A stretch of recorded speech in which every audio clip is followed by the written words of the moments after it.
मेरी जान,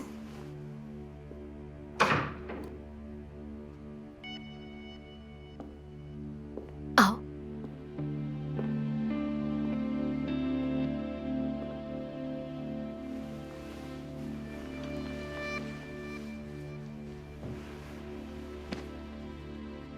हम दोनों ही जानते हैं हमने एक दूसरे को कितना याद किया ना। मैं अभी ठीक नहीं हुई हूं, इसलिए तुम हिचकिचा रहे होगे। तुम्हारे लिए ठीक हो जाऊंगी, पहले अपनी सेहत के लिए और फिर तुम्हारे लिए।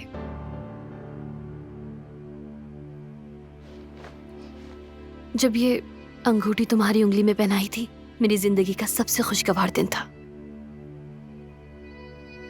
और अब ये मेरे माजी का यादगार दिन है। मेरी जान, ये बात मेरे जहन में क्यों नहीं आई? माफ करना, मैंने पूछा भी नहीं, लेकिन मेरी अंगूठी शायद तुम्हारे पास होगी ना। हादसे के बाद वैसे भी तुम्हें ही दी होगी। हाँ, आराम से रिलैक्स हो जाओ। ये वक्त नहीं है इन बातों का। इस बारे में बाद में बात करेंगे, अभी फिलहाल आराम करो। शाबाश। तकदीर ने मेरी उंगली से अंगूठी तो छीन ली, लेकिन मैंने तकदीर को हरा दिया। मैं ना तो अपनी अंगूठी और ना ही तुम्हें किसी और शख्स के हवाले कर सकती हूँ।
ये मोहब्बत बदुआ बन गई